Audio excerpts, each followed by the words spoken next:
I found out my husband was taking his lover on a Caribbean cruise. So I booked the cabin next door with her fiancé and turned their dream vacation into a living nightmare. The alert pinged at 3:17 p.m. on a Tuesday.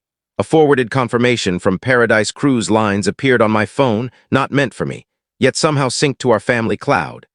A luxury suite, a champagne add-on, a couple's massage, all charged under my husband's name for the coming week, supposedly timed around an important business meeting in Seattle. But the booking listed another name, Mari's. My hand stayed steady. My coffee remained in its mug. Something inside me hardened. 15 years of marriage snapped into terrible, crystalline clarity. I skimmed the itinerary without emotion. A 5-day Caribbean cruise, an ocean view balcony, cabin 1243 on deck 10, starboard side, a captain's table dinner. Every romantic cliché you'd expect from a man who couldn't be bothered to remember the flowers I liked for our anniversary. He'd texted me an hour earlier, working late again tonight. Don't wait up. Seeing the specifics made it shockingly real.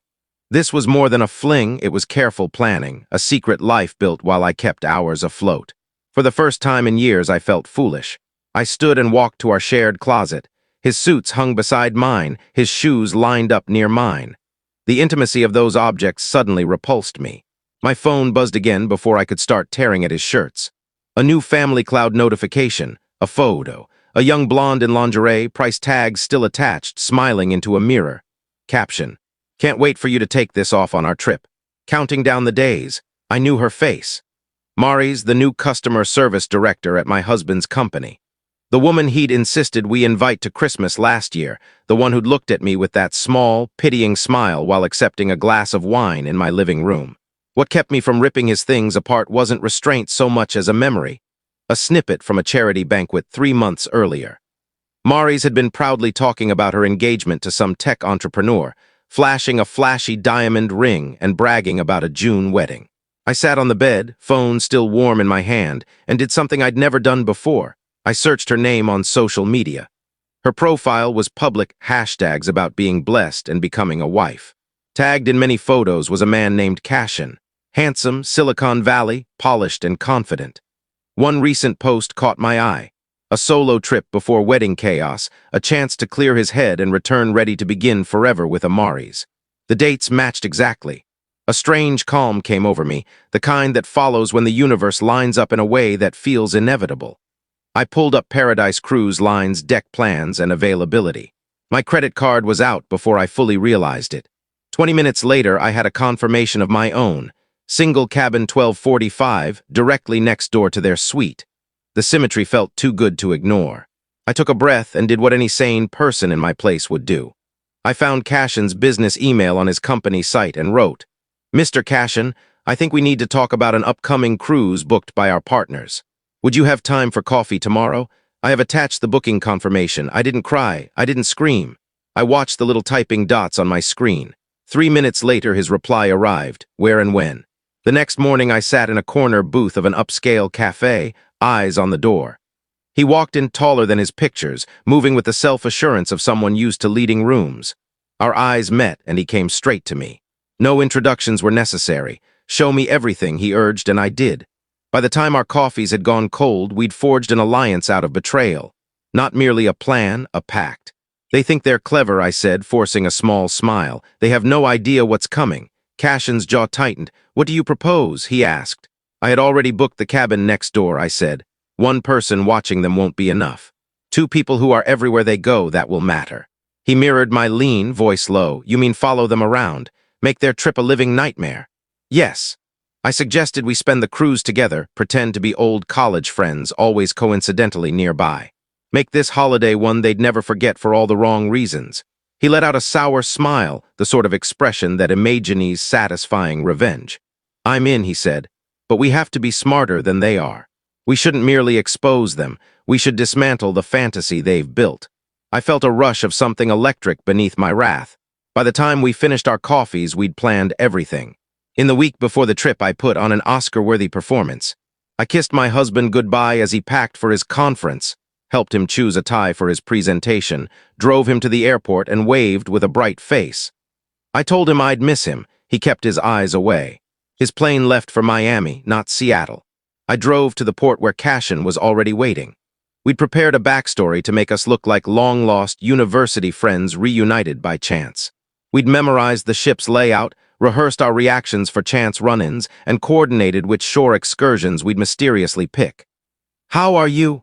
he asked at check-in, briefly touching my shoulder. "I oscillate between wanting to sob and wanting to push them both overboard," I said. He nodded, and the small black humor of maritime law, sadly impractical for our purposes, made me giggle. We boarded separately, planning to meet later. I found my cabin, 12:45, directly beside theirs, for now it was empty. Their flight arrived hours later. At 6 p.m., Cashin texted, "They've boarded, they didn't see you." My pulse quickened. I changed into dresses I'd bought for moments like this, clothes my husband had never seen me wear. We met in a bar 3 decks up, keeping distance to avoid an accidental collision. "To the most twisted vacation," Cashin toasted, and I clinked my glass. "May we keep our dignity if not our marriages." We traded stories. He'd met Maurice at a tech conference 2 years earlier and rushed into an engagement. He'd noticed odd absences, suspicious messages, unaccounted for expenses. I'd trusted for 15 years. We both had children in our timelines of someday. My voice broke, he softened. At dinner that night they sat by the windows in a table for 2, his hand on Maurice's lower back. The sight hit me harder than I'd anticipated. It was routine intimacy, practiced and private. My knees felt weak. Cashin steadied me. "Not yet," he whispered. "Let them think they've won. Tomorrow we begin." We didn't eat much that night. I pressed my ear to the cabin wall and listened to laughter, the rustle of sheets, the small secrets people think remain private. I recorded it all in my head like evidence. Sleep would be thin. At dawn, we met for breakfast and learned their first shore excursion, a private island stop for snorkeling. 30 minutes after my husband and Maurice departed to the beach, Cashin and I took seats where we could watch them without being obvious. When my husband walked toward the beach bar with 2 drinks, he froze dead in his tracks and spilled them as he saw me. I gave a casual wave, the kind one gives in a supermarket aisle, nonchalant and staged. Maurice looked up, confused, then horrified as she noticed Cashin approaching behind me. "What a coincidence," I called, loud enough for nearby sunbathers to turn. "How lucky to see you here. The weather is different than what I remember from Seattle," he stammered. Over his shoulder I saw Mari's face go white. That galling ring sparkled on her finger in the sun. "Does your fiancé know you're engaged?" I asked, soft but pointed, and everyone within earshot watched the scene unfold. There's no easy way to describe his reply, the classic flailing denial. "It looks exactly like you're on a romantic cruise with your lover while telling your wife you're at a conference in Seattle," I said. Cashin added with measured cheerfulness, "We've booked the same excursions, what a coincidence. We'll have lots of chances to bump into each other." That was only the beginning. The first day of 5, and already they were unsettled. All at once I realized how much I'd given him, my youth, my loyalty, the small sacrifices, while he was quietly constructing a different life that excluded me. I smiled, cold and controlled. "Enjoy your drinks." Back in my cabin that night, Cashin and I tightened our strategy. The initial shock had been a small, private victory. It didn't feel sufficient. We needed more than a scene. We needed proof and impact. We had both collected evidence.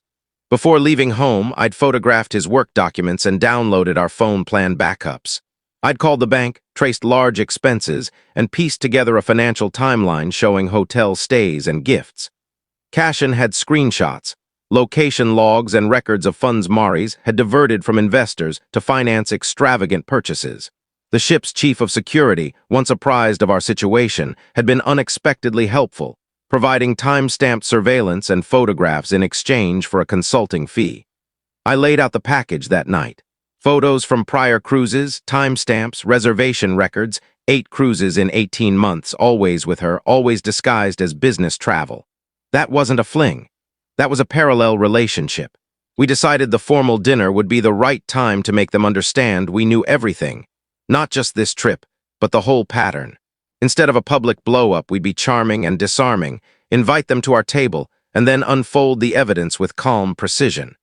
Each day we maneuvered into their path. On a tour to ancient ruins, we sat directly behind them on the bus.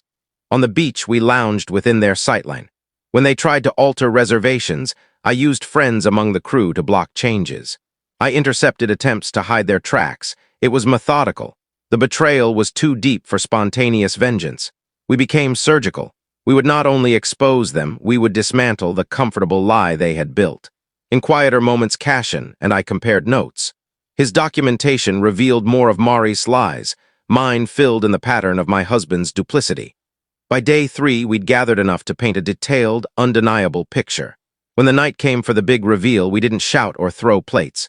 We were warm, affable hosts who invited them to join us. We laid out dates, images, bank records, and the security snapshots in a tidy, chronological flow. Faces fell, excuses sputtered, and the smug bubble they'd floated in finally burst. By the time we returned to Miami, their romantic fantasy had been fractured into blunt, humiliating facts. The cruise they'd thought was their secret retreat had become a coffin for the pretense they'd maintained.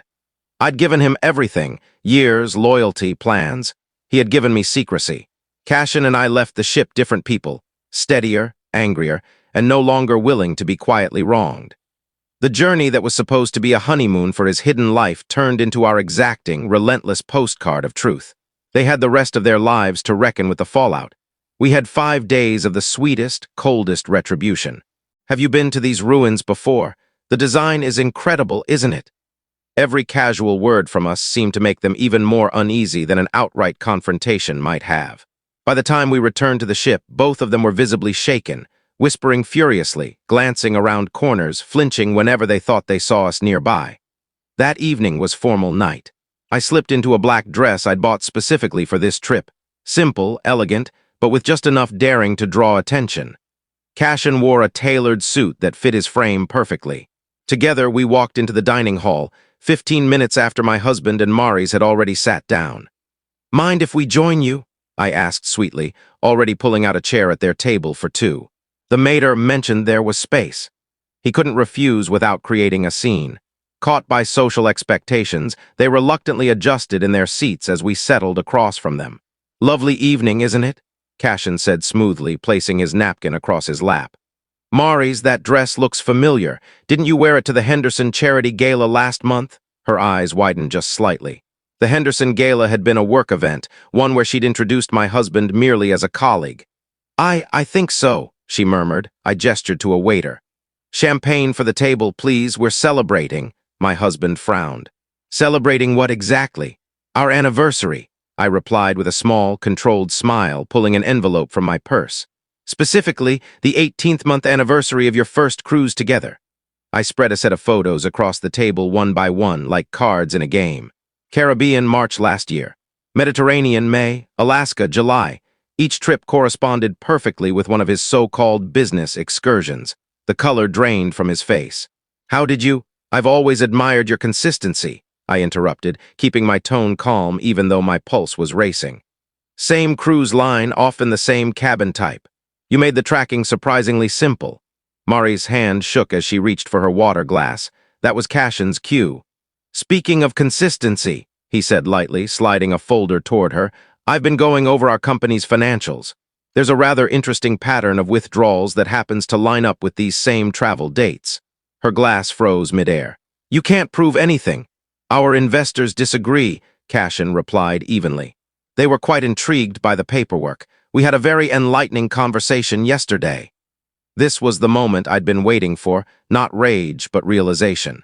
That dawning look when they understood this wasn't some impulsive revenge scheme. We had been patient. We had evidence. "What do you want?" my husband finally managed to say, his voice barely above a whisper amid the hum of the dining room. "For tonight," I smiled faintly. "Just dinner, polite conversation. Perhaps you could tell Cashin about your upcoming conferences. He's curious which ones are real and which are romantic getaways." They sat stiffly, trapped by their own lies. When the waiter brought the champagne, I raised my glass. To truth, it always rises to the surface eventually. Through the meal, Cashin and I kept the tone pleasant, but each exchange was another calculated cut. Every small fact we revealed landed like a blade, nothing loud or dramatic, just steady pressure.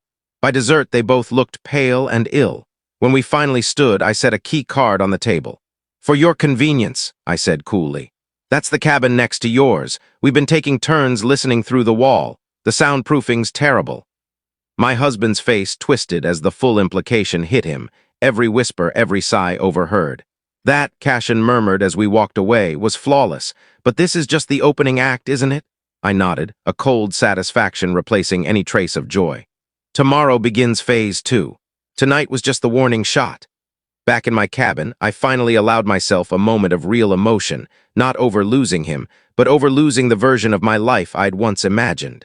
15 years of trust and effort gone. Yet beneath the pain there was something new, a quiet strength. I hadn't broken, I'd responded with precision. Before turning in, I texted Cashin, "Thank you for today. Tomorrow we don't hold back." His reply came instantly. "They brought this on themselves. We're just making sure they pay the price." I drifted to sleep to the muffled sound of their arguing through the wall, a lullaby of justice. The third morning of the voyage dawned bright and calm, the perfect backdrop for what we had in store. While they had spent the night fighting, Cashin and I were busy finalizing arrangements with a few willing crew members and some friendly passengers. At breakfast, we spotted them slumped at a corner table, eyes hollow from lack of sleep. Instead of approaching, we joined a group at the center of the dining room, two couples we'd befriended who, as it happened, worked in my husband's industry.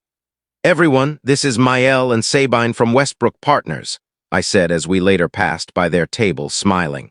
"Funny coincidence, they've been trying to reach your firm about that merger proposal."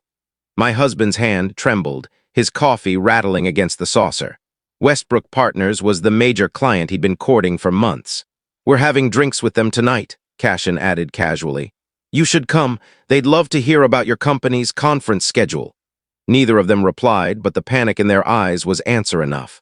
Their secret was leaking into the professional world. By noon, phase 2 was in full swing. Their couple's massage appointment was mysteriously rescheduled into 2 separate sessions. Cashin and I took their original slot instead, thanks to a generous tip and a convincing story about an anniversary. Small inconveniences followed. Lost reservations, canceled tour, misplaced special requests. Nothing overt enough to accuse anyone, but enough to unravel their piece bit by bit.